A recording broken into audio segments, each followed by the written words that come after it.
To kick off our inaugural AI applied interview series, I figured we need to start off with, the bedrock of this podcast, which is of course Conor Grennan.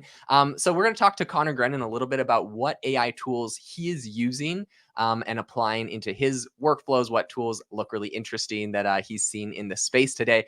Really quick though, Conor, would you be able to just give I know probably everyone on the you're so famous, everyone listening to this already knows like your life story, but just for those that might be new, give us a quick like recap of what you're doing, where you work, and like that little bio for us. Yeah, high praise coming from the number one AI podcaster, Mr. Schaefer. But yeah, so I'm the dean of students MBA program at NYU Stern School of Business. I'm the head and creator of generative AI at Stern, which aims to basically level up students and faculty administration in a obviously non-tech way on generative AI. A plug for my wife, who is actually in AI at McKinsey.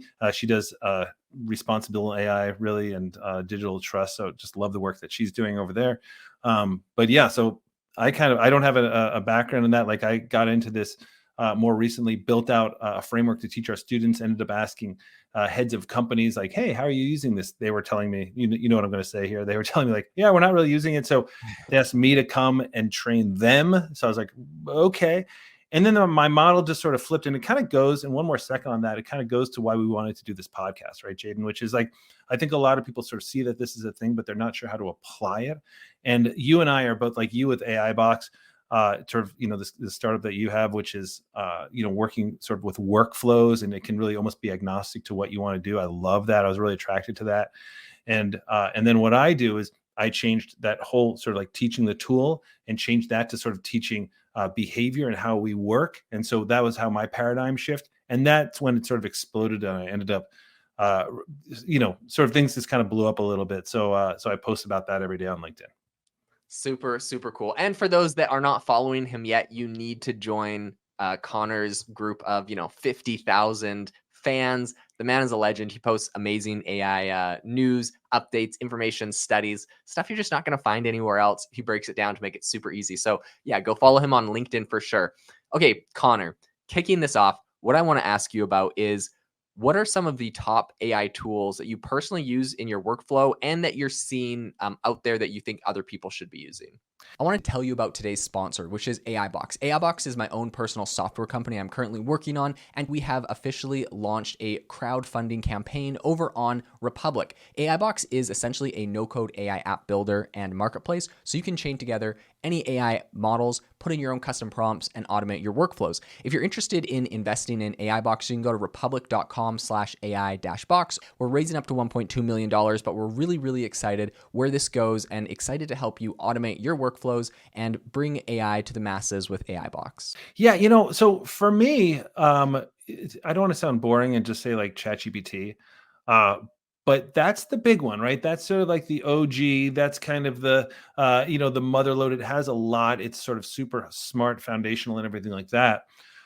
But Jaden, I also thought sort of as I was about to start talking about that, I was like looking that up, and I realized that it appeared on this Time magazine top 200 inventions. Did you see this thing, Jaden? It's like 14 of them are AI, and I thought, what about if we sort of just like rip through a few of these? Because actually, It's really cool because a lot of them are things I actually use on a daily basis. I want to hear kind of like which ones really appeal to you as well. And also some of them, folks are like just ones that you didn't even know was like a problem. And you're like, wow, that's an amazing use case. So I am going to, pull them up. a little bit about that. I saw you posted it on LinkedIn. I scanned through them, but I was like, you know what? I'm going to talk to Conor and hear it straight from the horse's mouth. So cue us up with the list. That's it. So let's kind of go through these guys because this is such a cool. By the way, I'm obsessed with countdown lists. Anything like, hey, the top 10, Halloween candies. I'm like, oh, like I'm all over it. So that's my bias anyway. Now, I don't know if this is in particular order. I don't think that it is. I'd like to think that it isn't, but I don't know. Anyway, so number one on this list, there's just 14. Number one on this list is Adobe's generative fill. And Yeah. Jaden, you were posting about this on LinkedIn too, and you were talking about it on your podcast the other day, AI Chat, which is the podcast that I've been following. I think I was your first reviewer on AI Chat back when it had even a different name. If you've seen Adobe's generative fill, like, that if you've used Photoshop was hard to use. And now literally you just like take a photo. The one that you were showing was like the woman in the field. You just like swirl into like a loop, your mouse, and all of a sudden there's that, and you write castle. And there's a cat. All of a sudden she's walking toward a castle. And it actually looks unbelievably good. Like the demos are good, but the real thing is really good. You've seen that one, right? Yeah, so of course, I think this is one of the most phenomenal AI tools, image tools, and the reason why I think people are going to love like using this, applying this into your workflows and everything. Number one, of course, Midjourney is like probably the most famous and arguably like one of the best image generators. This one's more kind of targeted towards like editing images that already exist. And the thing that I absolutely love about it is that with something like Midjourney, you're just trying to create prompts for the whole image and in one shot try to just like one shot wonder get it to do it correctly. This is cool because you already have your image and you can like circle an area and type in a prompt that's just going to affect that specific area on the photo. So it's like circle this area, generate a castle, circle this area, generate a tree, circle this area, make it raining. And it's like it's so smart, I think. So Adobe did a great job with that. I will say for generative fill, there's a couple other places I do this. I use Canva a lot because it's just so easy. I have both. I have subscriptions on both, but like for like my podcast covers, they're already in Canva. I have like templates. So when I have guests on and I'm like putting a new guest on, sometimes I need to use like a generative fill. So I'll to like, their shirt got cut off on the side. So I like just finish the shirt off or whatever. So Canva does a decent job at this. I think Photoshop does a better job. And it's Adobe. And the last thing I will say about this is Adobe is killing it in a sense that you never have to worry you're going to get sued because Adobe has all of the licensing covered for the stuff, their AI generated stuff. They like license the data set, whereas Midjourney, Dolly, they just scooped up the internet. And so, there potentially you could be infringing on someone's like copyrighted material. So yeah, love it. That's the cool thing. And listen, like, let's hang out here for a second too, Jaden, because I think you've touched on an interesting point there. And this is around the trust issue, around the copyright issue. As you've seen, like a lot of these tools are sort of, offering to indemnify their users against copyright, all that kind of stuff. And then I heard something really interesting the other day because I spoke at an Adobe conference, maybe, I don't know, a couple months back or something like that. And I was talking to them and I was like, this is a really power move by saying, because it's really hard to compete with Midjourney because Midjourney is outstanding. DALL-E's only going to get better. You can speak to it in natural language. If you do not have an OpenAI ChatGPT subscription, people, if you tell me what else you're spending $20 on that's better than Please. this. Honestly, write in, say, no, Connor, I'm not doing that. Because look, I got a latte and a half. So you've got to be out of your mind. It has Dolly, it has GPT-4, it has what used to be code interpreter. It has connected to Bing. It has vision. It has voice. Anyway, just saying. That aside, I'm not going to go on a rant. Jaden hears my rants all the time on this. But here's the thing about Adobe, right? Like, so first they're saying, they're doing this with like Getty Images, things like that. Like, hey, don't worry, nothing will be copyrighted. So if you create like a giant ad for like Coca-Cola, there's no chance that ad, after spending $3 million on this ad, they'll have to rip it down because it turned out it was based on Ronaldo. Do you know what I mean? Like something like that. Yep. But one funny thing that I heard about this, and I wish I could remember the podcast, but I heard it on, but they were saying they were talking to somebody, and this is really interesting. And I haven't confirmed this myself. I want to make that clear. But the fact that it can't use copyright material is actually really kind of weird, right? Because if you say, hey, I want something that looks like Kermit the Frog, man, it doesn't know what Kermit the Frog is, right? It's like, this is probably like a toad named Kermit, right? It doesn't have a frame of reference for that because it can't use the copyright image. So I've actually had a lot of success with it. So I haven't run into that problem, but it's just a funny thing to consider, right? Yeah, I will say though, like as much as it's kind of like, is it a feature or a bug? Because at the same time, when you use like Dolly and like even Midjourney, they're having to like when they get sued, they have to build these guardrails in where it's like if you say, generate an image that's in the style of like this specific artist, they're supposed to try to like lock it down so you can't like copy. Right. Well, okay, I don't think they do, but I guess where it probably goes is if you try to publish that image, you're in trouble. And so eventually, if you want to like safe image generation, you kind of will want that. So it's kind of interesting because it's like some platforms are like kind of banning you from doing certain things, and it's just like they're just incapable of doing it. Regardless, though, you're not really supposed to say Kermit the Frog or Mickey Mouse, or like Sure. a trademarked item isn't supposed to be in your prompt. Oh, Yeah. and to the point, I think Adobe was like very early on this concept in I think it was like, is it Shutterstock that they Yeah. own? Yeah. I No. think so. Or is it? It's not. I don't know. Yeah. Yeah, but one iStock. of Is those. it Yeah. iStock? No, it's I okay. thought. Whatever. Yeah. People listening, they know what we're talking about. You can Google it. The image, the stock image site that Adobe owns. Yep. Um, they they said that it's okay to upload AI generated images to it and sell them, get money from them, but you have to also upload the prompt you use to generate it, No and way. nothing in that prompt that you upload can Yeah. be like a trademark. It can't be the name of an artist, or like a a trademark thing like Mickey Mouse or whatever. Other than that, you're good to go. But I think if you want to avoid lawsuits, like that's just what you have Well, to so do. this is, I mean, the lawsuit thing feels like jaywalking in New York City, to be honest, right? I mean, like, it feels like, first of all, you can Right. do that in front of a cop, you're fine. Now, I'm not advocating for that. I'm just saying sort of like what I think is going to happen. However, this is why you have to rely, this is why class action exists, right? This is why you have to rely on places like the New York Times who are making these lawsuits and everything. And I think they're making a good case here, right? I mean, like, some of the big authors are making this case. It's like the Hollywood strike. They're like, hey, man, like, we worked our whole lives for this. You can't just come along and grab our stuff. But the reason why I say it's kind of like jaywalking is like, I mean, Jaden, you know this, right? Like, and if you all out there haven't tried image generators, first of all, do it and try a couple. Midjourney, until it gets off to, I love Midjourney, but I had to work at Discord, like, to Yeah, get in there. Discord is It's a I don't get it. such a pain, but the image is great.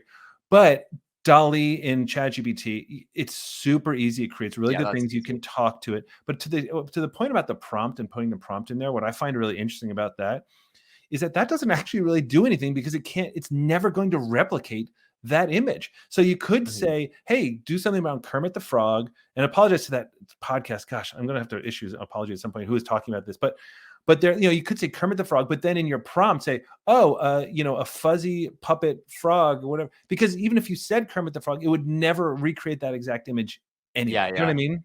Yep. No, 100%. Okay, this is a fascinating topic, but Connor, you really got me hooked, and you can't leave me hanging on a cliff with those 14 other AI tools. So I let's know, hear I some know. other My ones. gosh, right? This is the thing. Okay, here, I'm gonna try to move a little faster through it. That's cool. But so anyway, so I'll just tell you how this is not a ranking system. I don't think they're ranking. Okay. Okay, Adobe Generative Fill was number one. OpenAI ChatGPT or Generative GPT-4 was number two. Runway number three. Going to pause here for a second. Runway, very cool. Runway is one of those fun things where you get 5 minutes or something free. It might have changed version 2, Hmm. and just say like, hey, just try this. Now, try something simple, because otherwise it's going to give you nightmare fuel. Yeah. For But those the that cool don't thing, it know, does something. Runway is a AI video generator. Yeah, so it's one of those ones where it's more like an indication of something to come rather than Yeah. something that's super. Now, people who are really, really good at it are using it. I think people are sort of also, you can put in existing images into Runway, so you can make something in Midjourney and make sort of like almost a comic book Yeah. series kind of thing, and bring it to life if that's your thing. But I think for folks like us, Jaden, maybe it's just like, it's kind of fun just to play around with and see what the future is. Yeah. So keep on going. So number 4 is I think it's Alithion. Apologies, I don't know how to pronounce these, but like, this is very cool. You just take a photo of something and it tells you whether it's a counterfeit thing, like an Hermes Ah, scarf or something like that. But that actually, Jaden, right, has like cool. real utility, right? Yeah. Yep. There's like a person that needs that use case, and it solves their problem, and it does it well. You Very cool. buy something, you're in New York City, you're buying this, you don't know, or like going around the world, right? I mean, like, tons of counterfeit stuff. And just in general, I think sort of like there's a lot of like, police come along, like they're trying to figure out if it's counter, like there's just a lot of stuff like that. And speaking of police, this is one of the cool ones. Again, apologies if I'm not saying this right, but it's like D-drone or dead drone, and it's a citywide drone detection. And this is basically, it's like an invisible shield, like over a city, that AI detects whether a drone enters that airspace, which is like phenomenal. You think about all the Whoa. conflicts, you think about how AI is powering drones. AI is, we talk about the AI arms race. That's what we're talking about, right? Like, this is part of that arms race. It blocks it. I don't know exactly like if it just blocks it or lets you know that it's there or something like that. But this is like, Jaden, you and I talk about health sometimes. This is human life, right? Yeah, no, I mean, that's a fascinating concept. I've seen a ton of clips like out of Ukraine and whatnot of, drones carrying grenades and going and dropping them on soldiers, both sides of the conflict there. And that's a terrible, sad situation. I mean, I just hate all war in general. So, I mean, it's sad to see, but yeah, you see some serious utility there. Terrorist attacks and whatnot, you'd be able to kind of help thwart Unbelievable. that. So yeah, And great it's the tool. fact, yeah, right. And the drones are so easy to access. Sorry. So I'm Yeah. going to bounce around on this list because I want to group that down with number 8, which is Alert California with Cal Fire AI wildfire detector. This is awesome. Okay. It detects smoke. It detects fire indicators. First 2 months, it reported 77 fires before a 911 call was made. Again, think about the damage that fire does to like lives, livelihoods, everything like that. Like that's what we're talking about, like the drone stuff. And Jaden and I are both really into this stuff. Like, when does it actually like save lives? Not like, oh, this is awesome. We made a 4-minute video about like King Kong on a roof. Like, this is like saving lives. So those are some big lifesavers.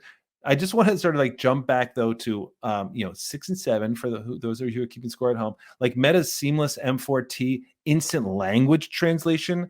Again, this is the stuff they call it like Babelfish, if you've ever read or whatever it's called from like Hitchhiker's Guide to the Galaxy, just like instant detection. That's going to happen. The other thing I just want to group with 2 other things. I don't know what this is. Remember the whole thing? It's called like Soviets SVC. I don't know what that is. It's an open source. Remember the whole Drake and Weekend song? Yeah. That's that, right? And then the Okay. last thing I'll say, so I pause to get your feedback on this. Stable audio, text yourself text prompts, and it'll give you like, hey, I want chill beats, I want reggae, blah blah, with That's text cool. prompts. How cool is that? Yeah, no, I think both of those last ones were audio ones that you mentioned. I think those are fascinating. Being able to do like the music collaboration stuff. I know a lot of people are like, oh, it's impossible because of copyright issues. It's never going to be like viable. Well, right now, Google is currently negotiating with Sony to get the rights of all of their artists to essentially do AI generated stuff on YouTube.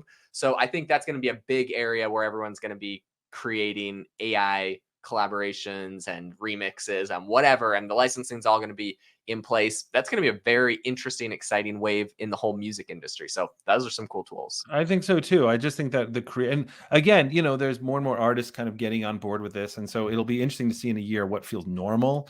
I think that's really interesting. And then some of these tools, obviously, I'm not going to use, guys, but like it's one of those things. Not everything you have to use. Sometimes you just have to get inspired. And TrailGuard AI is that for me. It's a new way to guard our endangered species from poachers and even predators. And so 30 poachers were like arrested in this test phase they did in East Africa.